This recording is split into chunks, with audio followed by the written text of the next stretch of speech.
عليكم تبدو مباركة طيبة. ربي أعوذ بك من همسات الشياطين وأعوذ بك ربي أن يحضرون. بسم الله الرحمن الرحيم. الحمد لله وسلام على عباده الذين اصطفى. رب اشرح لي صدري ويسر لي أمري واحلل عقدة من لساني يفقهوا قولي. وسلام على المرسلين الحمد لله رب العالمين. سبحانك لا علم لنا إلا ما علمتنا إنك أنت العليم الحكيم. সম্মানিত উপস্থিতি, সুপ্রিয় মুসলিম ভাইরা এবং শ্রোতা ভাই বোনদেরকে আমাদের জানাচ্ছি কিউবেস লাইভ 1441-এ 441-এ আমরা ধারাবাহিকভাবে যে সূরাটি পড়ে আসতেছি 41 নম্বর সূরা ফুসসিলাত। ফুসসিলাত শব্দের অর্থ হচ্ছে ব্যাখ্যাকৃত, যে ব্যাখ্যা করা হয়েছে। আগে আয়াত বলা হয়েছে, আয়াত হচ্ছে মুয়ান্নাস স্ত্রীবাচক শব্দ, আর ফুসসিলাত শব্দটা হচ্ছে স্ত্রীবাচক শব্দ।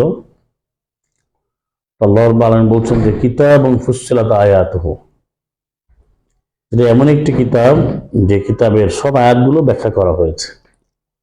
ব্যাখ্যা করার অর্থ হচ্ছে আল্লাহ যেভাবে করে। অনেকে প্রশ্ন করে যে ভাই আলিফ লাম মিম নুন তাসিন এগুলো তো ব্যাখ্যা হয় না, তাহলে ব্যাখ্যাকৃত হলো কিভাবে? এটাও কিন্তু অনেকে এই ধরনের প্রশ্ন করে, যারা কোরআন বিরোধী, যারা নাস্তিক, যারা আল্লাহর শত্রু, যারা মুসলিমদের শত্রু। এর উত্তর হচ্ছে আল্লাহ সুবহানাহু ওয়া তাআলা যেভাবে বলে ওটাই ব্যাখ্যা। আমরা দুনিয়া থেকে দেখি প্রচলিত নিয়মে যে যেটা বলে ওটাই বলছে আমার ব্যাখ্যা, এটা দাবি করেছে। অন্য মানুষ যাই মনে করুন না কেন, দুনিয়াতে সবাই কিন্তু মেনে নেয়। এখন আল্লাহ সুবহানাহু ওয়া তাআলা বলছেন যে কিতাব যে আমি দিয়েছি, এই কিতাবের মধ্যে আয়াতুন মুহকামাতুন, বিধানে পূর্ণ সুস্পষ্ট আয়াত আছে, আর কিছু আছে আয়াত মুতাশাবিহাত। তো বিধানপূর্ণ সুস্পষ্ট আয়াত হচ্ছে উম্মুল কিতাব, কিতাবের সারাংশ, মূল।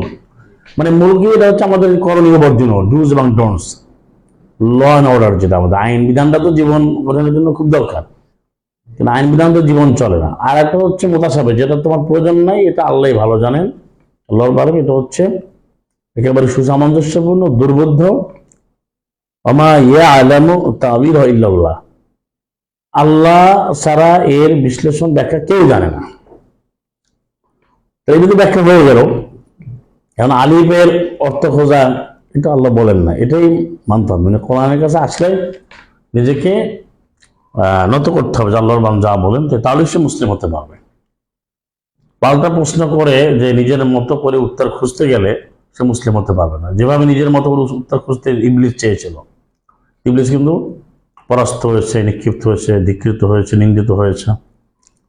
এই জন্যই আমরা যে সূরাটি পড়ছি 15 পর্যন্ত আমরা পাঠ করেছি যে ফুসসিলাত মানে ব্যাখ্যাকৃত। তাহলে কোরআন কারীমের নামই হচ্ছে ব্যাখ্যা, কোরআনের নামই হচ্ছে তাফসীর। তাহলে আপনি আবার অন্য জায়গায় খোঁজেন কেন? কোরআন নাম তাফসীল। এই ফুসসিলাত শব্দের একটা মাসদার আছে, ভার্বাল নাউন বলে ইংরেজিতে, এটা হচ্ছে তাফসীল বলে। তাফসীল তাফাসদিয়ালাম, তাফসীলুন তাফঈলুন। আবার একই ওজনে, একই মূল ওয়েটে বা একই ধরনের মানে তাফসীরুন। তো তাফসীর শব্দের এক জায়গায় আছে, যেটা 2533-এ আছে তাফসীর। তাফসীল শব্দের এক জায়গায় আছে, যেমন তাফসীলা 1745-এ আছে, তাফসীলুল কিতাব আছে সূরা ইউনূসের 10-এর 37-এ 37-এ, আর তাফসীরে কুল্লি শয় আছে 12 সূরা ইউসুফের 111-তে। আমাদের ভুলেই গেলেন, এর বাইরে কেন যাবে মানুষ?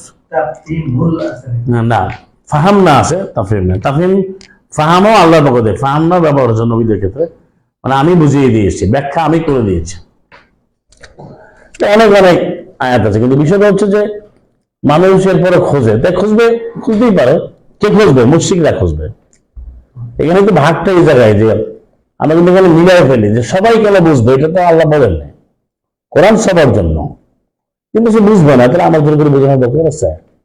আল্লাহ বলেন যে যারা ইয়াযাক্কারুন, যারা ইয়াকিলুন, যারা ইয়ালামুন, যারা বুঝতে চায়। যেমন 16 নম্বর সূরা নাহল 89-তে বলছে এই কোরআন পথ নির্দেশিকা, সুসংবাদ মুসলিমদের জন্য, অবশ্যই লিল মুসলিমিন ওয়া নাযালনা আলাইকাল কিতাবা তিবয়ানান লিকুল্লি শাইইন। এই যে আমি যে কিতাব দিয়েছি এটা ব্যাখ্যাকৃত, সবকিছুর ব্যাখ্যা দেব। কার জন্য? এরা এই আয়াতের শেষ কি কনক্লুশন কি? মুসলিমদের জন্য। তো মুসলিম কাকে বলে? যারা আয়াত কি মেনে নেয়। 43-69, হ্যাঁ, আল্লাযীনা আমানু বিআয়াতিনা ওয়া কানু মুসলিমিন। তারপরে বুঝতে পারলাম সেই আমাদের রাতের ক্লাসে। তাহলে এটা মাথায় রাখতে হবে। আমরা বলি সবাই বুঝে, সবাই কিভাবে বুঝবে? সবাই তো সবার জন্য উন্মুক্ত, বুঝতে চায় না, আমি বুঝাবেন কিভাবে? আমি তো বুঝবো। এই জন্যই সূরার নামগুলো লক্ষ্য করলে শব্দগুলি বলে দেয়, আর কোথাও যাওয়া দরকার নেই। ফুসসিলাত, আমাদের প্রশ্ন করেন আপনি ফুসসিলাত অর্থ কি বলে? যে কালকে আমাকে একজনে বললো না, আমাদের এই যে আমি একজনকে জিজ্ঞেস করি যে আসসালাত শব্দের অর্থ কি, তো সে পর্যন্ত মাদ্রাসায় পড়ছে। তো মাদ্রাসার ওই নিয়মে তো কিছু তো পড়াশোনা করে, এরা কোরআন ভিত্তিক আলেম না, কিন্তু যারা একটু রেজাল্ট করে পড়াশোনা করে কিছু তো ভাষা জানতে হয়, এটা তো আবার টিচারও হইতে পারে না, কিছু তো থাকে। না, আসসালাত শব্দটা তো বৃত্ত বোঝায়, সে নিজেই স্বীকার করছে, এটার মধ্যে জোড়া বোঝায়। কিন্তু যখন এটা বলতো ওরা মানছে না, কিন্তু ওটা স্বীকার করছে। এবং আমরা এখানে আলোচনা করি, তো অনেক আলেম ওলামা প্রচলিত, তারা বিভিন্ন মাদ্রাসায় গিয়ে গুলো তারা টালি করা বা তালিল করা বা তারকিব করা বা এটাকে আবার তাকরার করা, আবার পূর্ণ পূর্ণ অনুসন্ধান করা, মানে ঠিকই আছে। আসসালাত তো বাবা তাফসীরের মাজদা, এদের বৃত্ত বোঝায়। আসসালাত মানে দুইটা, কিন্তু হাদিস মানে এই জায়গাটা গিয়া মানে আউট অফ কনটেক্সটে চলে যায়। এখন হাদিস যে কোরআন, এটাও বুঝবে, আল্লাহকে বুঝতে হবে, সবাই তো বুঝবে না। কেন বুঝবে না? কারণ অনেক স্বার্থ তো আছে। মানে কনফ্লিক্ট অফ ইন্টারেস্ট যখন হয়, তখন তো নিজের ছেলেকেও মাআযাল্লাহ নিজে মেরে ফেলে, ছেলে বাবাকে মেরে ফেলে। এর পৃথিবীর অনেক ঘটনা আছে। আমি এখানে হয়তো যে ব্যবসা করে আয়াত নেয়া আমাদেরই ভুলে যায়, সে কিভাবে কোরআন ইমান আনবে? তাদের বিজনেস হয়ে গেছে, সে তো খারাপ ব্যবসা করবে, সে তো এটা মানবে না। তো আল্লাহ যে বলেন ফুসসিলাত এবং কিতাব বললেন, এই ফুসসিলাত শব্দটা বুঝলে কিন্তু আপনার ইমান পাকাপোক্ত হয়ে যাবে, হাক্কা হয়ে যাবে, মুমিনুনা হাক্কা, যেভাবে কোরআন ব্যাখ্যাকৃত। তাহলে আমি কোরআনে যাবো, তাই নেবো, বাইরে কেন যাব? ফুসসিলাত বোঝে না বলেই তো অন্য জায়গায় যাচ্ছে। এরই সাথে আপনি 11-1 যদি নিয়ে আসেন, এই যে হুদের 11-1, হুদের 1 নম্বর, কিতাবুন উহকিমাত আয়াতুহু সুম্মা ফুসসিলাত মিন লাদুন হাকিমিন খাবীর। এখানে আমরা পুরো ব্যাখ্যা সহ সব বলে দিয়েছে যে এই কিতাব এমন, যেটা ওই মুহকামাত সুস্পষ্ট করা হয়েছে, বিধানকে তুলে ধরা হয়েছে সুস্পষ্টভাবে, এবং অতবার ব্যাখ্যা করা হয়েছে ভেঙে ভেঙে, খুচরা খুচরা করে, শুধু পাইকারি না, খুচরা খুচরা ব্যাখ্যা করা হয়েছে। মেন থেকে লাদুন নিকটে হাকিম সর্বাইনতা, আবার খাবির যিনি সর্বজান্তা, সূক্ষ্মাতি সূক্ষ্ম জ্ঞানের যিনি অর্জনকারী, জ্ঞান যার, যিনি জ্ঞানের পরিচালনাকারী, জ্ঞান তৈরিকারী। জ্ঞান তো আল্লাহ নিজেই জ্ঞানের মূল আধার, জ্ঞানই তো আল্লাহ। আল্লাহ সাথে কোনো জ্ঞান হয় না, আল্লাহর রব্বুল আলামিন ছাড়া কোনো জ্ঞান হয়? তাহলে আজকে আপনি দেখেন যতগুলো সাবজেক্ট আছে, এর যে কালে পুরো ভাগ, সেও বলে যে আমি কিন্তু পরে আর জানি না, বলে না। হয়তো সে দাবি করছে পণ্ডিত, সেও বলে আমি তো এর বাইরে কি আমি জানি না। কিন্তু বলতেছে সে। আর একমাত্র আল্লাহর জ্ঞান হচ্ছে সীমাহীন, অসীম জ্ঞান। তো তিনি কোরআন ব্যাখ্যা করে দিয়েছেন। এরপর যদি কেউ বলে ব্যাখ্যা করা লাগবে, তাহলে সে তো ওখানেই শেষ। তো সে জায়গাতে আমরা যে সূরাটা পড়ছি 41 নম্বর সূরা, এটা আমরা যখন দাওয়াতি কাজ করবো, তখন কাউকে বলতে গেলে ভাই আপনি কোরআন যে ফুসসিলাত এটা মানেন কিনা, এবং এর ব্যাখ্যা আরো আছে, মুফাসসাল শব্দটাও আছে 6115-তে আর 14-তে। আনামের 114 মুফাসসালা, মানে আরো ওটা প্যাসিভ পার্টিসিপল মাফুল, যে ব্যাখ্যা কৃত, মানে এবার থাকে না কিছু কৃত। আমরা 15-তে সেটা পড়েছিলাম যে যারা আয়াতকে অগ্রাহ্য করে তারা যত শক্তিশালী হোক তারা ধ্বংস হয়ে যাবে। আজকে আমাদের যে প্রতিবাদ বিষয় হবে 16 থেকে 20, যে দুনিয়াতে আল্লাহ আযাব কেন দেয়। দুনিয়াতে আযাব 140টা কারণ আছে, প্রতিটি কারণ কোরআন বলে দিয়েছে, এখনো সেটা বিদ্যমান। দুনিয়াতে যে আযাব গুলো হচ্ছে, এগুলা কিন্তু মানুষের হাতের কামাই। এখন আল্লাহ বলছেন যে ফারসালনা আলাইহিম রিহান সারসারা, 16 নম্বর আয়াতে দুনিয়া কেন আযাব হয় সে কারণ বলছেন। আমি প্রেরণ করেছি ইরসাল করে তাদের উপর রিহান বাতাস সরসরা ঝঞ্ঝাবায়ু, আমরা বলি না ঝরঝর ঝরঝর ঝিঝির বাতাস হয় না, ঝড়ো হাওয়া বলি না, এই সরসরা মানে হলো ঝড়ো হাওয়া। হাওয়া ঝড়ো বন্যার ব্যাপারে কোরআনে কিন্তু আয়াত আছে, কিন্তু এখন এই বন্যাতে বাঁচার জন্য দোয়া করতে গেলে আবার ওই মোল্লার কাছে যাওয়া লাগে। এখন দেখি নিজেরা দোয়া বানাই এনেছে, এটা ওটা কত দোয়া বানায়। আর আল্লাহ বলেন ফারসালনা আলাইহিম রিহান সারসারা ফি আইয়ামিন নাহিসাত, অর্থাৎ আমি প্রেরণ করেছি তাদের উপরে এমন ঝড়ো বাতাস, ফি মধ্যে আইয়ামিন দিনগুলো নাহিসাত মানে কষ্টকর দিন, দুর্ভোগের দিন। দুর্ভোগের দিন কি? যেদিন ডানে বামে কোথাও যাওয়া যায় না, কষ্ট, অর্থ কষ্ট, শারীরিক কষ্ট, পথঘাটের সমস্যা, এই চতুর্মুখী যে কষ্ট এটা নাহিসাত বলে, যেটা মানব জীবনে হয়। হঠাৎ করে টাইফয়েড না, জ্বর হয়, তো বিভিন্ন নাম দেয় না, হ্যাঁ, এই নামগুলোর ভেতরে কোনো লক্ষ্য থাকে? কিছু করতে পারে? পারে না। ঘরে ঘুমিয়ে পুরো পানিতে ভরে গেছে। এটা কেন জানে? এই যে ঝঞ্ঝা বা ঝঞ্ঝাবায়ু ঝড়ো হওয়া কেন হয়? সবাই তো বলছে বন্যা আমরা আবাস দিচ্ছি, এই করেছি, কিন্তু আল্লাহ রাব্বুল আলামিনের যে কার্যকরণটা জানেও না এবং সমাধানও খোঁজে না। আমাদের সমস্যা কিন্তু এইটাই।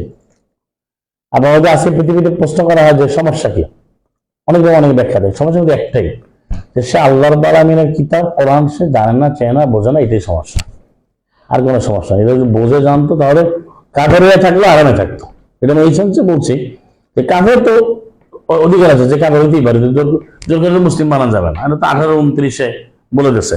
তো কাফেরও শুধু নিরাপত্তা, ভালো খাবার এগুলো পাইতো না, কথা বোঝা গেছে। কিন্তু কোরআন আল্লাহর সৃষ্টি স্বীকার করলে, কোরআন ভালো করে জানলে কাফের হবে, তুমি হও, কিন্তু তার অধিকারটা সে পাবে। এখন তো কোনো কিছু নিষ্কৃতি পাচ্ছে না, সে কোনো সমাধান তো পাচ্ছে না, পাচ্ছে।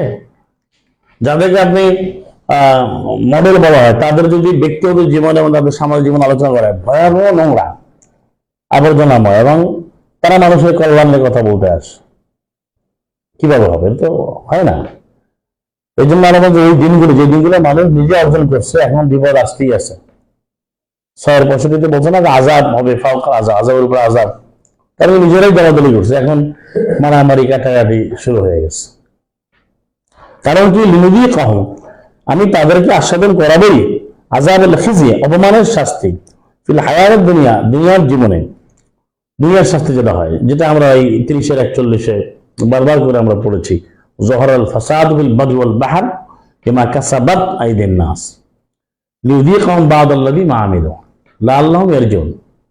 এটা সব বলে দিয়েছে আয়াতের মধ্যে, যে জলভাগে স্থল বা পানিতে ভূমিতে যত রকমের সমস্যা দেখি, পানি, ভূমি ইত্যাদি ইত্যাদি, এরা হলো কোরআনিক একটা ফ্রেজ, ইডিয়মস। আমরা যেমন বলি ক্যাটস অ্যান্ড ডগস, তো ক্যাটস অর্থ বিড়ালগুলো, ডগস অর্থ কুকুরগুলো। এটা কি অর্থ হয়? এটা কি বোঝায়? হ্যাঁ, ওইটা, এটা অনেকে কোরআনের শব্দগুলো বুঝতে চায় না। এখানে মানে ফাসাদ, বাররে বাহার অর্থ বার হচ্ছে স্থলভাগ, বার মানে সমুদ্র ভাগ, তবে সব জায়গায় এভরিফায়ার, সব জায়গায় যে ফাসাদ হয়, এটা মানুষ হাতের কামাই। আজকে মাপে ওখানে একটা কলার দাম পড়ে 50 পয়সা, এখানে 10 টাকা হয়, কেমন হাতে কামাই না? এটা কলা 50 পয়সা, 80 পয়সা, 1 টাকা 1.5 টাকা কিনে, ওইটা আয়না সেখানে একটা কলায় 20 টাকা বিক্রি করে। তাহলে এটা তো লাভও করবো না, সে হাতের কামাই। এটা আপনাকে চালটা এসে কেটে কেটে তারপরে মিনি কাট বলে কেমিক্যালাইজ করে মেডিসিন দিয়ে আপনাকে অসুস্থ বানাই ফেলছে। ওই চালের মধ্যেই তারা এই মানে জাম ঢুকাই দিচ্ছে। এই আমাদের স্লোগান দেয় যে তুমি যদি সাবান শেয়ার করবে, জাম শেয়ার করা। ও জানে যে সাবানটা তৈরি করছে, জাম দিয়ে আরেকজন ইউজ করলে আরো জাম শেয়ার হয়ে যাবে, কেন সে বিশুদ্ধ না তো। আর কোরআনের মধ্যে আমরা সব বিশুদ্ধ বলছি, মানে অপরিপক্ক, অশুদ্ধ, নোংরা জিনিসকে আল্লাহ বই দিকেন। একা আয়াতে বলছে 157 যে খাবায়েস সব হারাম। আলিম খাবায়েস, খাবায়েস বহু বছর, যত নোংরা পচা আবর্জনা আছে সব হারাম। আপনাকে প্রশ্ন করেন যে বাসি তরকারি খাওয়া যাবে কিনা, কোরআনের থেকে দলিল দেন। তো কোরআনকে ব্যক্ত করার জন্য প্রচুর হাদিস কিনে সেখানেও নাই। যদি বলা যে বাসি খাবার যে হারাম বা খাওয়া যাবে কি যাবে না, দলিল কি? যেমন আমি প্রশ্ন করছিলাম আমাকে যে আমার যদি সালাত অবস্থায় যদি মোবাইল রিংটোন বেজে ওঠে, তখন আমি কি করবো? এটার সমাধান কি কোরআনে আছে? কোরআন তো সবকিছু পাওয়া যায় না। এখন আপনি দেখেন প্রতিটি সমাধান আছে, যে আয়াত বলছে কি হবে? আল্লাহ বলছে খাবিজকে হারাম করেছে। খাবিজ কি? অপবিত্র, ময়লা, নোংরা। বাসি জিনিসটা পচা একটা দুর্গন্ধ আসে না, তো সেটা খাবিজের মধ্যে পড়ে না কি না মিথ্যা এটা? তাহলে এটা বাতিল, আপনি এটা হারাম। বাসি জিনিস পচা জিনিস খাওয়া হারাম।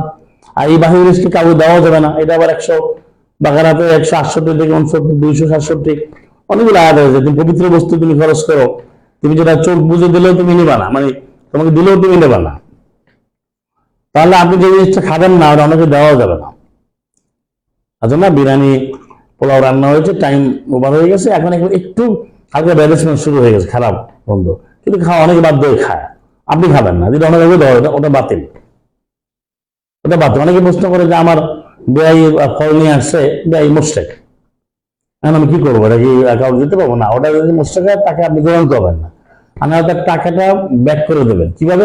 ইউসুফ ভাইয়েরা যেরকম ওই টাকাটা দিয়েছিল, এটা পছন্দ ছিল ইউসুফে, যে তার ওই আমাদের উদ্ভর্তি খাবার দিয়ে পরে যেটাকে মাতা বলছে, সে মাতারা আগের মতো আবার ওই খাবারের মধ্যে আবার দিয়ে দেবে। বাসায় গিয়ে দেখে যে মুদ্রা মুদ্রা সবই আমি মালও পেয়েছি, উদ্ভর্তি টাকাও পেয়েছি, নিবেন তার থেকে। তাহলে আপনি ফেরত দিয়ে দেন, তারা এক বক্স কিনে দিয়ে ফেরত দিয়ে দেবেন। আরটা করতে পারেন আপনি, যদি ওই দিয়ে চলে গেছে তাহলে মুশরিক, পবিত্র, এটা ডাস্টবিনে যাবে। ফল যাবে দামি হোক, ওটা অপবিত্র, ময়লা অপবিত্র দুইভাবে হয়, আর হালাল একটা তৈরি, তৈরি হইতে হবে, মানে জিনিসটা হালাল কিন্তু তৈরি না, মানে গরু হালাল কিন্তু তৈরি না, চুরি করে না তৈরি থাকবে না। আপনি আপেল হালাল ঠিক আছে, কিন্তু মুশরিক দিয়ে কিনছেন, এই জন্য এটা তৈরি না, বাতিল। এখন আপনি তো সমাধান আছে তো করেন, আপনি কোরআন থেকে যদি বিনা প্রশ্নে সমাধান আছে। আমি তো এত দামি জিনিস আমি কি করবো? তাহলে তো বলছি ইন্নামাল মুশরিকুনা নাজাস, মুশরিক তো পবিত্র। তাহলে মুশরিক মধ্যে অনেক দামি জামা কাপড় পরে না, অনেক দামি খাবার খায় না নাকি? সে আপনাকে গিফট, দামি গিফটই করতে পারে, কিন্তু সেটা অপবিত্র, সেটা নেওয়া যাবে না মুসলিমের। তাকে আপনি ওইভাবে এমন ভাবে চলতে হবে, প্রকার হয়ে গেলে সে দিবেই না। আসলে তার বাচ্চা কাচ্চারা খাওয়ানো যাবে না, কারণ খাওয়ার ব্যাপারে খুব কনসার্ন হইতে হবে, সতর্ক হইতে হবে। হ্যাঁ, না সেটা তো আপনার নিজে যদি দুর্গন্ধময় হয় নাই বা খাওয়া যায় তো 5 দিনও খেতে পারে না, সেটা তো আর ওইভাবে খারাপ ম্যানেজমেন্ট হচ্ছে না। আমি বলছি যে যেটা মানে আমরা খাচ্ছি না, দিয়ে দিচ্ছি আমরা, অনেক জায়গায় আছে।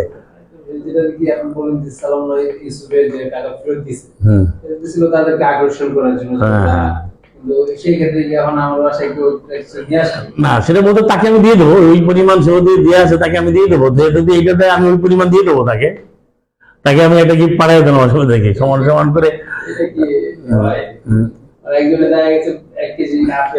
না এখানে ভাই, এখানে আসলে বিষয়টা হচ্ছে 18-29, আমি যদি মুসলিম হই তাহলে তো আমার এটা সিগমেন্টেড হয়ে যাবে, এটা আলাদা করে ডিফারেন্সিয়েট হয়ে যাবে যে আমি এটা করি না। আমার আমল তো ফোকাসড হবে, যত আমলটা এক্সপোজ হবে, মানে আমি কোরআন মানতেছি বিজনেল্লাহ, তখন সে জানবে যে আমার, আমি তো মাইন আমারটা নিবে না।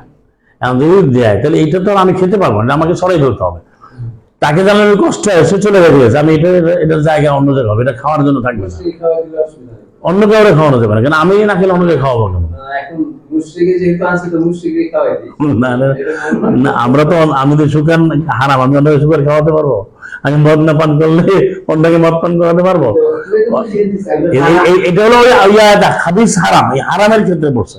হারাম হলে তো আমি নিতে পারবো না, আমি যাকে খাওয়াবো যদি আমার আশ্রিত মুশরিক হয়, আমি বৈধ জিনিসই খাওয়াবো, আমি পবিত্র সে বৈধ, সে মুশরিক থেকে দাও, কিন্তু আমি তার খাবার তাকে দিয়ে দেবো, আমি ওটা আমি তো অ্যারেঞ্জ করলাম, আমি তো সেটা প্রোভাইড করলাম, তো আমি তো পবিত্র হতে পারলাম না। এই জন্য তো ওখানে বলা হচ্ছে যে আমাদেরটা আমাদের, তোমাদেরটা তোমাদের। এই কেন কথাটা কেন আসছে? লানা আমালুনা ওয়ালাকুম আমালুকুম, আমাদের আমল আমাদের জন্য, তোমাদের আমল, আমাদের কর্মগুলো আমাদের, তোমাদের কর্ম তোমাদের। এইভাবে আলাদা হয়েছে কেন? 10-41, 42-15, অনেকগুলো আয়াত আছে, বা সূরা কাফিরুন 109 নম্বর সূরা। এখন এটা আমরা আমল করলে আপনাকে ক্লিয়ার করে দেবে কথা, ঠিক আছে? আমরা যখন আমলটা করতে হবে তখন সে বুঝবো যে এর নেয় না, যেটা আপনাদের অলরেডি প্রমাণিত হয়ে গেছে। এখন ওই লোক আপনাদের দাওয়াত দিচ্ছে না, দিচ্ছে এই যে গায়ে হলুদ, গায়ে মরুদ, গায়ে ধনিয়া, তারপরে যে বার্থডে, এই পার্টি ওই পার্টি, তার দাওয়াত দিচ্ছে, জানা যে এই ভাই তো আমাদের আসবে না, তাই না? খতনা মতনা আকিকা মাকিকা যা আছে কোরআন বিরোধী, আপনার দাওয়াত দিচ্ছে না, কেন? আপনি জানা যে আপনি এই কোরআনের উপরে আমল করেন, আপনি যত গাড়ি দেন, কিন্তু আপনাকে দাওয়াত দিচ্ছে না। এবং যতটুকু নিয়ে আসে এটাও সমাধান হয়ে যাবে, যে তাকে দাওয়াত দিলে যে আমি এটা মানি, আমি আয়াত অনুযায়ী পারবো না, আমি আগুনের আমি ভয় করি। আর আমি যেটা ইউসুফের কথা বলছি সেটা হচ্ছে, আপনাদের কেউ এটা করে অবশ্যই উৎসাহের জন্য, আপনি আমি মানে এটা আমি এই উদাহরণটা নিচ্ছি কোরআন থেকে, যে আমরা ব্যাক করারও বিধান আছে। আমরা হয় না গ্রামে বিবাহ ক্ষেত্রে হয়, ওই একটা প্যাকেট দিয়েছে, আমরা প্যাকেট দিই। তা আমি যদি তার খাবারটাই আমি যদি প্যাকেট করে দিয়ে তার অর্থমূল্য দিয়ে দিই অন্য খাবার কিনে, তাহলে তো অসুবিধা না, বিপ হিসেবে গেল, সেও পাঠাইছে আমিও পাঠাইলাম। আর ওখানে আবার সূরা নামলে বলছে যে হাদিয়া নিয়ে আসছে, তোমাদের হাদিয়া নিয়ে তোমরা আনন্দ করো। তাহলে এখানে বলা যে কোনো মুশরিকের হাদিয়াও তো নেওয়া যাবে না। তাহলে তো 27 নম্বর সূরাতে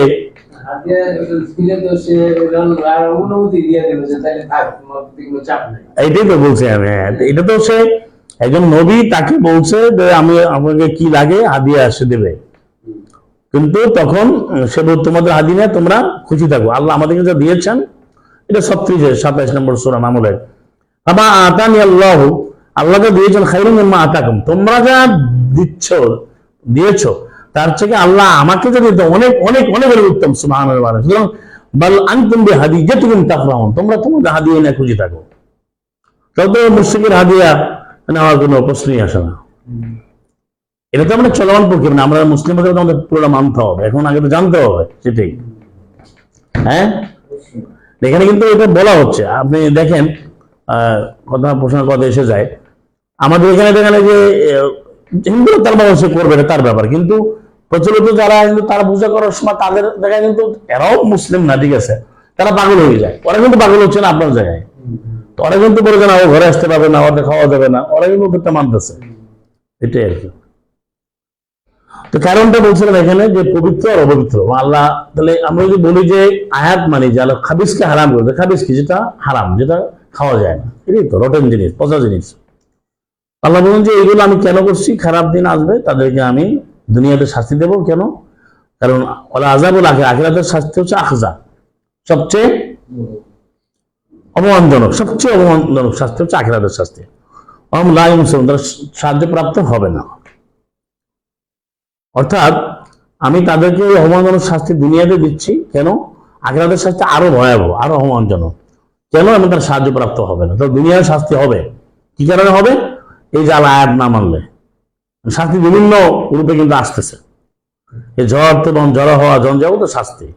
তারপরে রোগ ব্যাধি, বাইরে যেমন বিভিন্ন ধরনের রোগ ব্যাধি হচ্ছে, যেটা এটাও শাস্তি। আবার খাবারের যে এই যে নেয়ামত তো ঠিকই আছে, কিন্তু নেয়ামত আমরা পাচ্ছি না, কারণ কি আমরা যে আল্লাহর আয়াত না মানার কারণে স্বাদ পাওয়া যাচ্ছে না, অনেক ধরনের সমস্যা হচ্ছে, তাই না? এতে প্রমাণিত হয় যে আমাদের এই আল্লাহর আয়াত অনুযায়ী আমল না করার কারণে অনেকগুলো রোগ ব্যাধি নিজের হাতের কারণে এটা তৈরি হয়ে গেছে, রোগ ব্যাধি, নানান বিপর্যয়, যেটা 30-41 বলছে। ও আম্মা সামুদ, কারণ আরেকটা বলা হচ্ছে সামুদ জাতি, আমি তাদেরকে পথ দেখিয়েছি, আমি সামুদ জাতিকে পথ দেখিয়েছি। ফাস্তাহাব্বুল আমা, তারা প্রাধান্য দিয়েছিল, তারা অগ্রগণ্যতা করেছে, তারা মানে গুরুত্ব দিয়েছে, তারা ভালোবেসেছিল এই ফাস্তাহাব্বা থেকে মুস্তাহাব। আরে মুস্তাহাব বলে না, এখান থেকে মুস্তাহাব। এই জন্য কোরআনের আলোকে যা ফারিদা, যা সুন্নাহ, যা ওয়াজিব, যা মুস্তাহাব একই জিনিস, কোনো পার্থক্য নেই। এই ভাগটা মোল্লারা করছে না জেনে, কিন্তু ফারাদা এটাই সুন্নাহ 33-38, নাফেলা আপনার এই যে 17-79 কোরআন হচ্ছে বিষয়।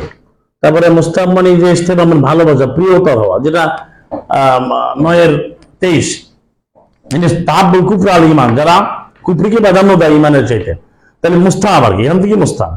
তো অধিক প্রিয় জিনিস কি হবে আমাদের কাছে? আল্লাহ, ঈমান। এরা মানে যে আল্লাহ করে যাবে, এটা করবো, এরা মানব রচিত, নিজেরা ভাগ করে মানুষ বিভ্রান্ত করছে, এর কোনো দলিল নেই।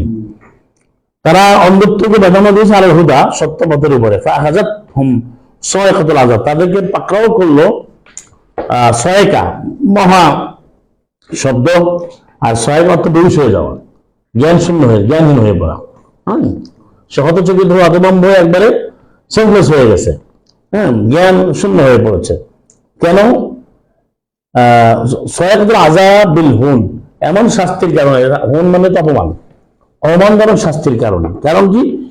কানু ইয়াকসিবুন, দেখেন তারা যা উপার্জন করেছে, যারা অর্জন করেছিল, করছে, করবে, তারা যা কাসাব করেছে, মানে অর্জন করা, সেই অর্জন করার কারণেই তাদের এই অবস্থা হয়েছে। তাহলে এই যে শাস্তিগুলো, যে ধরনের দুর্বিপাক, অভাব অনটন, এগুলো কেন হয়? মানুষের হাতের কামে। আল্লাহ কারোর ইচ্ছা করে কাউকে কষ্ট দেন না। এটা 42 নম্বর সূরা 30 আছে, তোমাদের মুসিবত গুলো আসে আমি নাং ফসে গো, এটা তোমাদের নিজেদের থেকে আসে। এটা আপনি চিন্তা করলেই পাবেন যে আমাদের কাজগুলো মানুষ করছে না।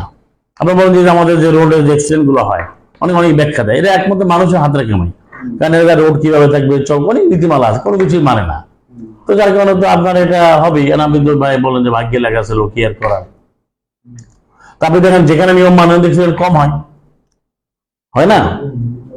যতটা নিয়ম মানে যতটা নিয়ম মতো চলে সতর্ক থাকে অত কম হয় কেন তেলে, না বেশি হয় বলেন?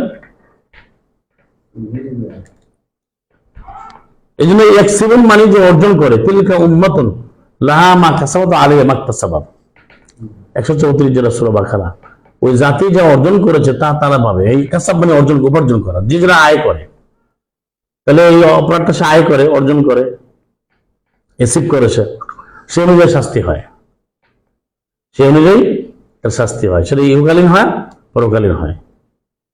এই দুটো পার্থক্য আছে।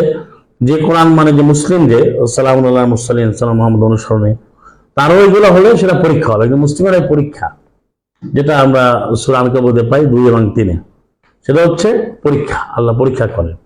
সেটা আমরা আয়াত ভিত্তিকে যাব, কোরআন দিয়ে দেখবো যে আপনি আমি যে আমলগুলো করছি যে কোরআনে দিয়ে করছি, তারপরে আমার আযাব গজব কেন হচ্ছে, তো বুঝতে পারেন আয়াত মানে হয় না, এটা আমার যেখানে আমার শর্টকামিংস আছে বা কমতি আছে, ঘাটতি আছে, খামতি আছে, খুঁজতে হবে।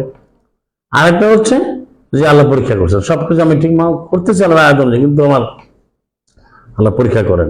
যখন আমি ভরসা করা হবে আল্লাহকে মানবে, তখন আমার সমাধান হয়ে যাবে। যেটা নবীরাজ ভাই সেটাও এখানে আছে যে আযাব গজব থেকে কে রক্ষা পাবে আর কে পাবে না, এটা আমরা আয়াতে উত্তর পাবো। এই যে 18 নম্বর আয়াতে আমরা উত্তরটা পাচ্ছি।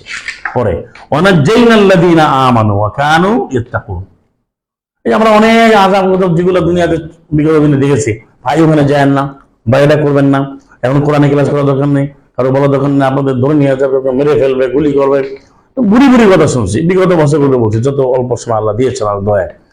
কিন্তু এখন যদি আল্লাহ তো দয়া করছেন, আল্লাহ তো অনেক বিপদ আমাদের মধ্যে আল্লাহ বাঁচায় রে, তাহলে আল্লাহ দয়া না? কোরআনে ক্লাস আমরা বন্ধ করি না, আমরা হেঁটে গেছি, নাহলে ঘুরে গেছি, কিন্তু নানান ঘটনা ঘটছে, কিন্তু কোরআনের আলোচনা, কোরআনের আওয়াজ এবং কোরআন মানা বোঝার চেষ্টা করে। আমরা তো আল্লাহ কাছে চাচ্ছি যে আল্লাহ আমাদের দয়া করে গ্রহণ করে মুসলিম হিসাবে। তাহলে আয়াত সত্য, যখন মাছের বেড়ে তিনি তাসবিহ করছেন, আল্লাহ বলছেন না আমি গ্রহণ করলাম, ফাস্তাজাবনা লাহু ওয়া নাজ্জাইনাহু কাযালিকা নুনজিল মুমিনিন। এটা কেন বললেন? এই 27 নম্বর আয়াতে বললেন, 28 গিয়ে গ্রহণ করলেন সূরা আম্বিয়া, যখন পড়লেন যে লা ইলাহা ইল্লা আনতা সুবহানাকা ইন্নী কুনতু মিনাজ জালিমিন, অর্থ তো অনেকে জানে না। এটা শুধু ওই দামা দিয়ে পড়ে, তেঁতুল বিচি দিয়ে পড়ে, 1 লক্ষ কত রকম ভাগ করছে ব্যবসা বাণিজ্য।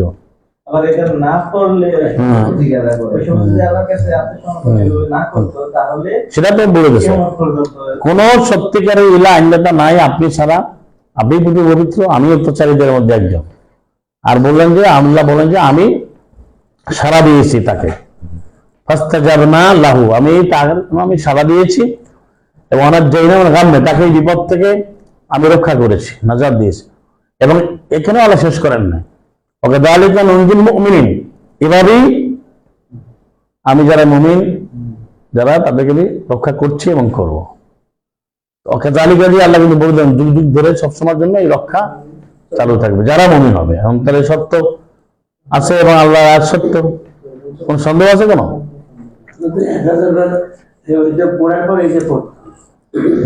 এটা নিজেরা বানায় নেছে আর কি, প্রতারণা আর কি।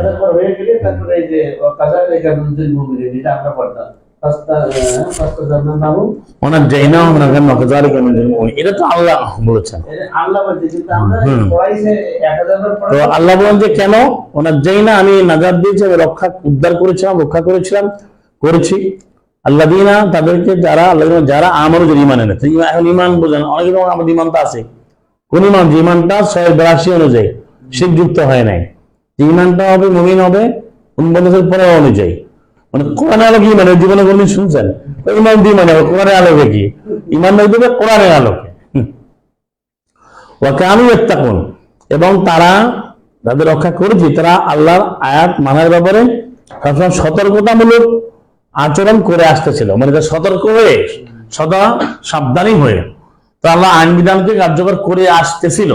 এটা কানু ব্যবহার হচ্ছে কন্টিনিউয়াস টেন্স, অতীতকালীন ক্রিয়া, যে তারা শুধু ইমান আনে না, ইমানের পরে তারা আল্লাহর বিধিবিধানটা সতর্ক হয়ে মেনে আসতেছিল, এই জন্য আমি তাদেরকে রক্ষা করি। তো রক্ষা কাদের করবেন আল্লাহ বলেছেন। আর আযাব প্রাপ্ত কারা হবে? যারা কুফরিকে প্রাধান্য দেবে, অন্ধত্ব থেকে প্রাধান্য দেবে, আল্লাহর আয়াতকে গ্রহণ করবে না, এইদেরকে আল্লাহ আযাব গজব দেবেন দুনিয়াতে। হাজার ইমান আনবে এবং তাকওয়া ভিত্তিক জীবন যাপন করবে, আল্লাহর আইন বিধানকে মেনে চলবে, তাদেরকে আল্লাহ রক্ষা করবে। এখন আমি বলতে পারি যে ভাই হয়তো ইমান আনছে দাবি করে, রক্ষা হচ্ছে কোথায়? সেটা আপনি আয়াত দিয়ে মিলাবেন। এখন বর্তমানে তো অনেকে নিজেকে মুমিন দাবি করে, কিন্তু আয়াত দিয়ে তো প্রমাণ করতে হবে, সে দাবি করলে তো হবে না। এখন আপনি আজকে দৈনন্দিন জীবনে যে আমলগুলো, একটা আমলও সে কোরআন থেকে নিবে না, এটা সে সিদ্ধান্ত নিয়েছে, কোরআন থেকে নেওয়া দরকার নেই, তার সে মুসলিম ইমান আনলো কিভাবে? সে মুখে বলছে যে আমি কোরআন মানি, কিন্তু সে কোনটাই নিবে না।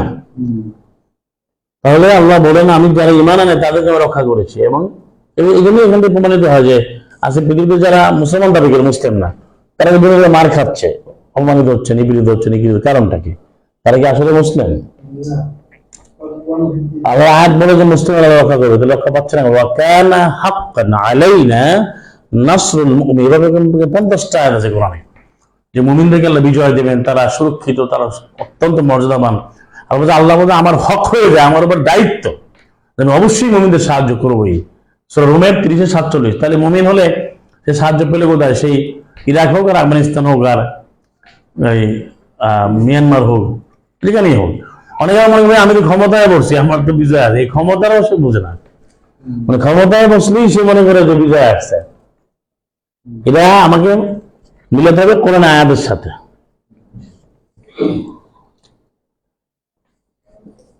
তাহলে এই আয়াত বিরুদ্ধে আমরা শত আরোগ্য পেলাম 41 নম্বর, যারা আযাব থেকে কারা রক্ষা পাবে, কারা পাবে না, আযাবের কারণটাও পেলাম এখানে। আর আখিরাতে কি হবে বিচারটা, এর 19 নম্বর আয়াত আছে, ইয়াউমা ইহশারু আ'দাউল্লাহ, সে এবং ইয়াউমা সেদিন, ইহশারু একাত্র করা হবে, হাসর করা হবে, সমাবেত করা হবে, আ'দাউল্লাহ আল্লাহর শত্রুদেরকে। এটা তো বুঝতে হবে না, আল্লাহর শত্রু ব্যবহার করছেন আল্লাহ, তা আল্লাহর শত্রু আছে না? তাহলে আপনি চিনতে হবে না আপনাকে, লুকায়া চাপায় কথা বলা যাবে, স্পষ্ট করতে হবে কে শত্রু কে মিত্র। ইয়া আইয়ুহাল্লাযীনা আমানু, ইয়া আইয়ুহাল্লাযীনা আমানু লা তাত্তাখিযু আদুব্বি ওয়া আদুব্বাকুম তুলকুনা ইলাল মাওয়াদ্দা। এই 60 নম্বর সূরা মুমতাহানা 1 নম্বর আয়াত। এদের ঈমান আনলে তোমরা আমার শত্রুকে, তোমাদের শত্রুকে বন্ধুরূপে গ্রহণ করো না। তাহলে শত্রু আল্লাহ বলেন কি আমার শত্রু, আর তোমাদের শত্রু। তা আল্লাহর শত্রু যারা, মুমিনদের শত্রু তারা, মুমিনদের শত্রু যারা, আল্লাহর শত্রু তারা, না কোনো সন্দেহ আছে? এইভাবে ভাষাটা বুঝতে হবে। এখানে আল্লাহ বলেন যে সেদিন আল্লাহ শত্রুদেরকে একাত্র করা হবে ইলান নার, আগুনে।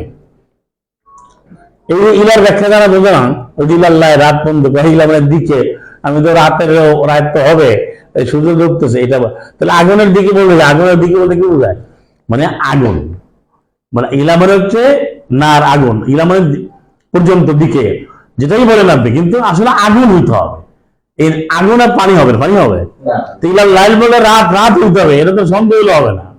ইলা থাকার জায়গা কি, নাম তো ক্লিয়ার করে দিচ্ছে নাকি? অনেক স্পষ্ট কথা বোঝে রব্বি মুসা বা হারুন, মুসা বলে তো মুসা দাবি হবে না তো, হবে?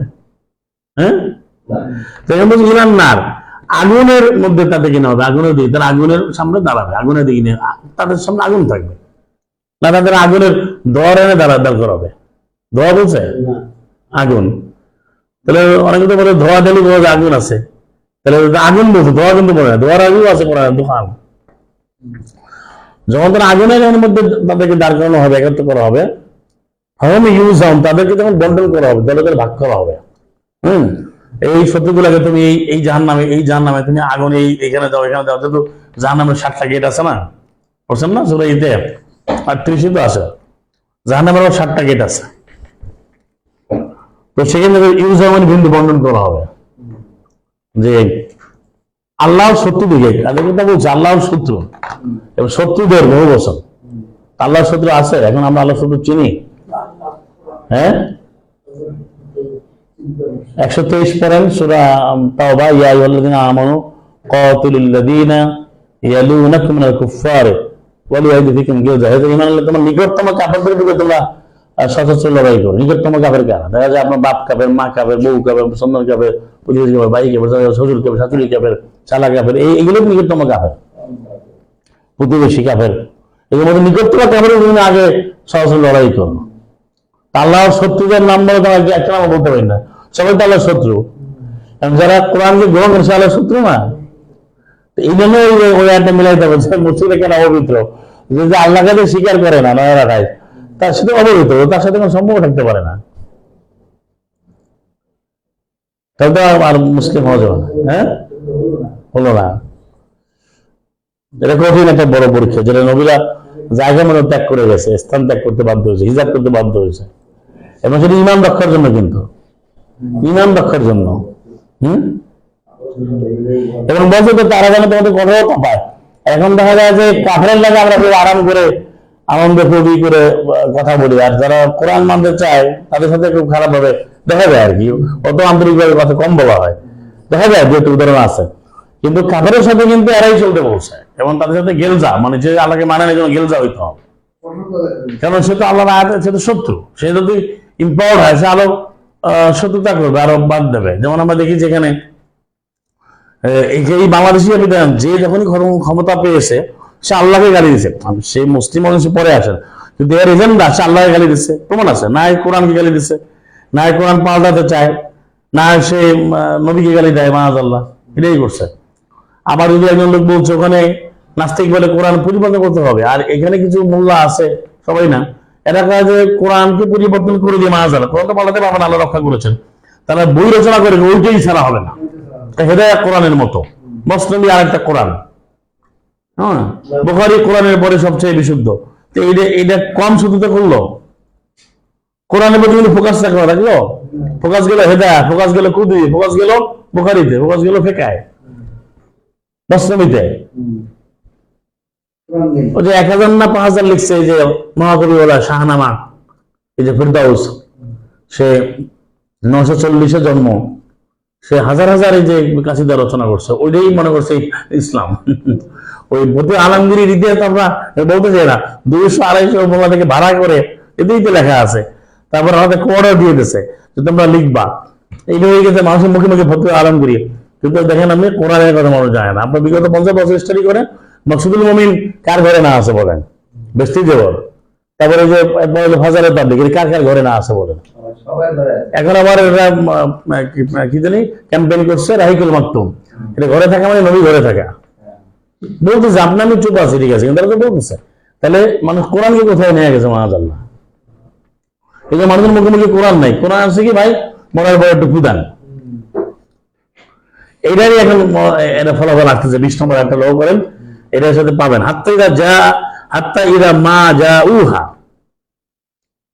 হাত্তা ইজা মা জাউহা, যখন এমনকি বা আপাতত এমনকি বা অবশেষে বা যখন তারা আসলো, হা মানে জাহান্নামে, শাহেদা তখন সাক্ষী দেয়, আলাইহিম তাদের বিরুদ্ধে, সামাহুম তাদের যে শ্রবণ শক্তি, ও আবসারুম তাদের দৃষ্টি শক্তি, অজুলুকুম তাদের চামড়াগুলো, বিমা কানু ইয়ামালুন তারা যে কর্ম সম্বন্ধে করে আসতেছিল সেগুলো তাদের বিরুদ্ধে সাক্ষ্য দিচ্ছে।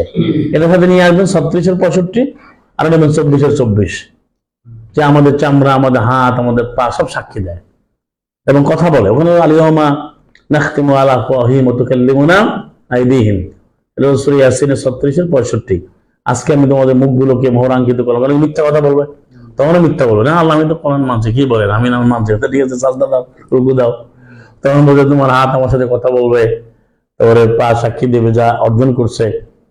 এখানে ওই অঙ্গ প্রত্যঙ্গ, আমরা অনেকে প্রশ্ন করে না যে সালাতে কেন হাতের ব্যবহার, বুকের ব্যবহার, এক কথা আমাদের অঙ্গ প্রত্যঙ্গ কেন, এই অঙ্গ প্রত্যঙ্গ আমাদের সাক্ষী দিবে। কারণ যত বেশি আপনি আল্লাহর আয়াত অনুযায়ী কাজগুলো করতে হবে, শরীরের শারীরিক অঙ্গভঙ্গি গুলো ব্যবহার হবে শুধু আল্লাহ সন্তুষ্টির জন্য, তো অবশ্যই সেটা সাক্ষী দিবে। তাহলে আপনার অবশ্যই মাটির উপরে পড়তে হবে, আপনাকে দাঁড়াতে হবে, হাত ব্যবহার করতে হবে, তাকবীর করতে হবে। এটা তো আয়াত আছে, অনেকগুলো আয়াত আছে, হ্যাঁ, এবং এভাবে উদাহরণও দিয়েছেন, যেটা আমরা এখানে 2832 স্পষ্ট উদাহরণ পাই। তাহলে সেদিন তাদের সাক্ষী দিবে তাদের এই যে কান, চোখ, চামড়া বন্ধ বলবে, তোমাদের কৃতকর্ম সাক্ষী দেবে। তাহলে বিষয়টা কত সহজ হবে দেখেন। ইকরা কিতাবাকা কাফা বিনাফসিকা ওয়া আলাইকা হাসিবা, তুমি তোমার কিতাব পাঠ করো, আজকে হিসাব গ্রহণকারী হিসেবে তোমার জন্য যথেষ্ট। 17 নম্বর সূরা বনী ইসরাইল 14। কারণ কি বলেন? কারণ সে অটো সব কি হবে, সাক্ষী হয়ে যাবে যে আমি এটা করছি করি নাই। তো প্রতিটি বিন্দু বিন্দু সাক্ষী চলে আসবে যে, যেহেতু কখন থেকে যখন আগুনের সামনে নিয়ে যাওয়া হবে। তাহলে এই আয়াতগুলোতে আমরা যে পড়লাম 16 থেকে 20, কারণ প্রতিটি বিষয় মহা গুরুত্বপূর্ণ কোরআন আয়াতগুলো। যে একটা হচ্ছে আয়াত না মানলে দুনিয়াতে আযাব গজব আসবেই, আখিরাতের আযাব রয়েছে অনেক অপমানজনক, দুনিয়ারও শাস্তি হচ্ছে এখন। এখানে মানা হয় না, না মানলে তো আপনার হবে। এটা 8 সূরা আনফালের 25 বলছে যে যতই ভালো থাকো না কেন, যখন ফাসাদ আসবে, তখন তোমাদের যারা ভালো তাদেরকেও কি আকৃষ্ট আবদ্ধ করবে, তাদেরকেও স্পর্শ করবে। তাই হচ্ছে কারণ সমাজে অন্যায় চলছে, অন্যায়ের জন্য তো সমাজ যখন ধ্বংস হয় তখন অন্যরাও আক্রান্ত হয়। সামদ জাতি এবং মুমিন আল্লাহ বলছেন, তাদের উদাহরণ দিয়েছেন তারা হেদায়েতকে নেয়, তারা নিয়েছে অন্ধত্ব, ভ্রষ্টতা। তখন আল্লাহ তাদেরকে বড় ধরনের শাস্তি তাদেরকে পাকড়াও করেছে তাদের আমলের কারণে। কিন্তু যারা ঈমান আনবে এবং যারা আল্লাহর আইন বিধান মেনে চলবে তাদেরকে আল্লাহ রক্ষা করবেন। আর যারা আল্লাহর শত্রু হবে তাদের শাস্তি আল্লাহ বলেছেন, তাদের সবকিছু সাক্ষী দেবে। আল্লাহর শত্রু আমাদের চিনতে হবে। 9 নম্বর 8 নম্বর সূরা 65 আছে যে তোমাদের সব চিনবে না, আমি তোমাদের চিনিয়ে দিচ্ছি। হ্যাঁ, আবার ওই 33 47 ওখানে আছে তাদের তাদের কথা দিয়ে তুমি অনেকটা বুঝতে পারবে, তাদেরকে চিনতে পারবে। তাদের যে লাহান দেখে তুমি চিনতে পারবে তারা। মুহাম্মদের 30 আছে। হ্যাঁ, ওলা তারিফান্না ফি লাহানিল কওলে, এটা বাস্তব বলতে হবে। কথা যদি বোঝা যায়, আয়াতের জ্ঞান থাকে, বুঝতে পারবে। কিন্তু মূল শত্রুকে আল্লাহ চিনিয়ে দিয়েছেন, তাদের শত্রুই ভাবতে হবে। সে নিজের বিরুদ্ধে গেলেও সে আল্লাহর আয়াতকে মানুষের শত্রুই, সে যত আপনিও। যেখানে রাদিয়াল্লাহু আনহু কেন বলা হয়েছে 18 নম্বর সূরার 22 যে তোমার পিতামাতা হোক, তোমার সন্তানাদি হোক, ভাই বোন হোক, আত্মীয় হোক, কিন্তু তারা আল্লাহর আয়াত যে মানে না, আল্লাহ রসুলকে সাল্লাল্লাহু মুহাম্মদকে যে অনুসরণ করে না, আর যে কম আল্লাহ রসুলের বিরোধিতা করে, তাদের সাথে বন্ধুত্ব কখনো করবে না। সে তাদের তার বাবা হলো, সন্তান হলো, ভাই বোন হলো, স্ত্রী হলো, স্বামী স্ত্রী হলো, স্বামী স্ত্রী স্বামী, আত্মীয় হলো, এই কথার পরে বলা হয়েছে তাদের অন্তর আল্লাহ ঈমানকে একবার গেঁথে দিয়েছেন। উলাইকা কাতাবা ফি কুলুবিহিমুল ঈমান, আল্লাহ তাদের অন্তর সময়ে ঈমানকে বদ্ধমূল করে দিয়েছেন, গেঁথে দিয়েছেন। আয়াত স্পষ্ট। এবং তখনই বলা হচ্ছে যে রাদিয়াল্লাহু আনহু ওয়া রাদু আনহু, আল্লাহ সন্তুষ্ট হয়েছেন, তারা সন্তুষ্ট হয়েছে। তার আয়াত আমাদের স্পষ্ট, কেন অস্পষ্ট কিছুই নাই। আসলে আমরা এই বিষয়গুলো বলার উদ্দেশ্য আমরা নিজের জীবনে, আমাদের ব্যক্তিগত পারিবারিক আমাদের উপরে মানতে পারি, এবং যখন আমরা মানবো এইভাবেই সমাজ হবে, বিশ্ব হবে, রাষ্ট্র হবে। ব্যক্তি যখন কোরআন ভিত্তিক হবে, পরিবার হবে, পরিবারের 10টা পরিবার মিলে হবে, এবার সমাজ হবে। যে কনসেপ্টটা সমাজে আছে, ভাই একটা ক্ষমতা পেলে, একটা পরিবেশ পেলে মানবো, এটা কোনোদিনই হবে না। এর আগে বহুত লোক মারা গেছে, অনেকে মারা গেছে না বাংলাদেশে। আমাদের আল্লাহ রেখেছেন, আমরা তো মারা যেতে পারি, আল্লাহ হুকুমতে মৃত্যু হবে আমাদের। আর আমি যদি প্ল্যান করি যে যখন পৃথিবীতে পরিবেশটা আমার পক্ষে আসবে, আমি যখন হোয়াইট হাউসের ক্ষমতা পাবো, ওর পৃথিবীর ক্ষমতা, তখন আমি কোরআন মানবো। এই কথাগুলো হচ্ছে এটা শয়তানদের কথা। যে কারণে যে মাক্কি মাদানি ভাগ করছে, যে মাক্কি জীবনে, মাদানি জীবনে মানুষ যদি কোরআন থেকে দূরে থাকে। হ্যাঁ, এখানে একটা কথা, ভাই অমুক ইমাম মাহাদি আসুক, অমুক আসুক, তখন দেখবেন বিজয় হবে, পথ করে উঠবে। হ্যাঁ, তো এইগুলা করে মিথ্যা কথা বলবে মানুষকে, আমার কোরআন পড়বো না, ধরবো না। এখনই তো আপনাকে মানতে হবে। আপনি আয়াত পেলেন, এই মুহূর্তে আপনাকে আমার সামনে মানতে হবে। এখানেই সমাজ, এখানেই রাষ্ট্র, এটাই বিশ্ব। আমরা আমল করলেই সেটা হয়ে যাবে। তবে কোরআনের বাইরে আমরা কোনো আমল করবো না, হবে না। সংখ্যা যত কমই হোক, আল্লাহ কিভাবে সুরক্ষিত রাখেন আমরা তো দেখেছি। যার নাম নাই সে জান্নাতে চলে গেছে, যার নাম নাই তাকে আল্লাহ উস্তাদ বানায় দিয়েছে। মুসা, মুসা টিচার, তাকে নামই নেই। আর মুসার নাম দেখে 36 বার, 136 টাইমস। আল্লাহ সুবহানাহু ওয়া তাআলা 36 বার মুসার নাম নিয়েছেন এই কোরআনে। আর সেখানে তিনি যার কাছে শিখতে গেছেন, আল্লাহ পাঠিয়েছেন, তার নামই নেই। এটা কি আল্লাহর বিশাল, আল্লাহর যে ইচ্ছা, সীমাহীন ক্ষমতা। তাহলে আমাকে কি আল্লাহর বিধান মানতে হবে, কে নাম আছে কে নাম নাই, কি ক্ষমতা পাইলামই বা এটাও বিষয়, আমাকে আয়াত আছে মানতে হবে। এটা যে আমরা শেষ করবো, যদি প্রশ্ন থাকে। অফিসে অনেক কলিগের কেউ আছে, বাচ্চা হয়, মিষ্টি দেয়, মিষ্টি খাইতে হয়, আবার হচ্ছে বিয়ে হয়, বিয়ে হলে এটার সাথে খাবার মিষ্টি এগুলা এগুলা খাওয়া না, আমি তো কিছু আগে শুরুতে আলোচনা করছি, কারণ আপনি তো এই সিম্পল একটা বোঝার একটা বিষয় বলি। আপনাদেরকে আমাকে একজন প্রশ্ন করলো যে আমি মসজিদে সলা করতে পারবো কিনা, এই প্রায় প্রশ্ন করে। আমি তাকে বললাম যে আপনি সলা করতে গেলে কি শর্ত রাখি, শর্ত জানেন কিনা? জানি। তো শর্ত নেই যে আমল মোহাম্মদকে বলছো তুমি মসজিদ দাঁড়াবেও না, তুমি মসজিদে অবশ্যই দাঁড়াবেন, এই মসজিদে দাঁড়াবেন। তারা তো ক্যাটাগরিক্যালি তো বলে দিয়েছেন, ডিফাইন করে দিয়েছেন, সংজ্ঞায়িত করে দিয়েছেন। তাহলে আয়াত মানতে হবে, আমি কোথায় দাঁড়াবো না, আয়াতই তো বলছে। আমার আপনার কথা বলা দরকার নেই। তাহলে মসজিদ অপবিত্র, এখন যদি অপবিত্র লোকের খাবার দেয় আমি খাবো না, আমার গুলি করলে আমি খাবো না। আমি যদি বাধ্য তো সুগারে খাইতে পারবো, যদি বাধ্য হই সুগার খাওয়ার তো বিধান আছে। এই যে মায়েরা 2-3 কত আয়াত বলবো, 16-2-173, সেও অনেকগুলো আয়াত, 6-115 থেকে 121 পড়েন, আয়াত আছে যে আমি বাধ্য হলে তো আমাকে, তখন আমি বাধ্য কিনা? হ্যাঁ, না তা তো না। মানে ওখানে তো আপনারা সিম্পল একটা উদাহরণ নেন, যারা ভেজিটেরিয়ান, ভেজ যারা, তারা অনেক জায়গাতে কিন্তু তার খাবার খায় না। সে খুব মুডে স্মার্টলি তাদের ভাষায় ও যে আমি তো ভেজ, ওর সময় খাবারও যায়। সেটা ভেজিটেরিয়ানে ভেজটা মানে এই জন্য সে তার অফার করে না। আপনি যদি বলেন আমি কোরআন মুসলিম, তা আপনাকে অফার করবে না, সেটাকে আপনি ইমপ্রুভ করতে হবে, এস্টাবলিশ করতে হবে। ও ভেজ হওয়ার জন্য খাবারই আনবে না। কোনো এমন আছে যে কোনো ওই ভেজিটেরিয়ান আসবে কোনো অফিসের কোনো কিছু, ওই জন্য তার জন্য এই নিয়ে 7 দিন পর্যন্ত কোনো ওই যাকে বলা হয় অন্য খাবার রান্না করবে না, পশু প্রাণী রান্না করে না। এর দুনিয়ার কারণে অনেক মানতেছে, অনেক উদাহরণ আছে, অনেক আছে। 227 আমি উদাহরণ দিলাম কেন, যে দুনিয়াতে তো এতটা মানে আমরা আল্লাহ সন্তুষ্টির জন্য। হ্যাঁ, আপনারা যদি মনে করেন অনেকের অ্যালার্জি আছে, তার জন্য যে এটা কোরআন বিরোধী না, কোরআন বিরোধী কথা, যে চিংড়ি মাছ, ইলিশ মাছ, বেগুনি খাওয়া যাবে না, ডিম মাছ হলো, তখন বলছে উনি তো খাবে না, আজকে 7 দিন এর রান্না করা হবে না, মানে পাতিলটা বন্ধ ওই রাখে।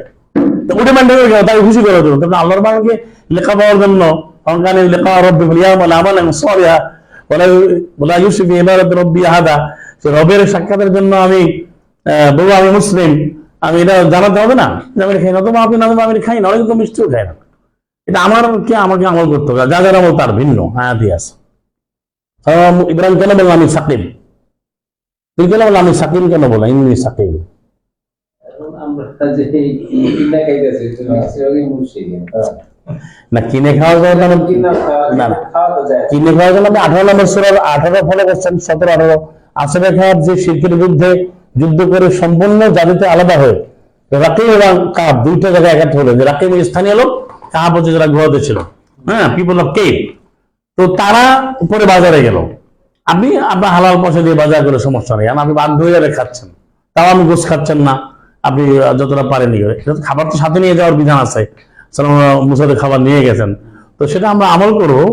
কিন্তু আপনি তো হালাল পয়সা দিয়ে নিজের উপার্জিত অর্থ দিয়ে আল্লাহ দিয়েছেন, নিজেকে দিয়ে কিনে খাওয়া, এটা তো গ্রহণযোগ্য। কিন্তু আমি একজনের দিল মুশরিক, সেটা তো হয় না, সেটা বলছি আর কি। একটা যে এখানে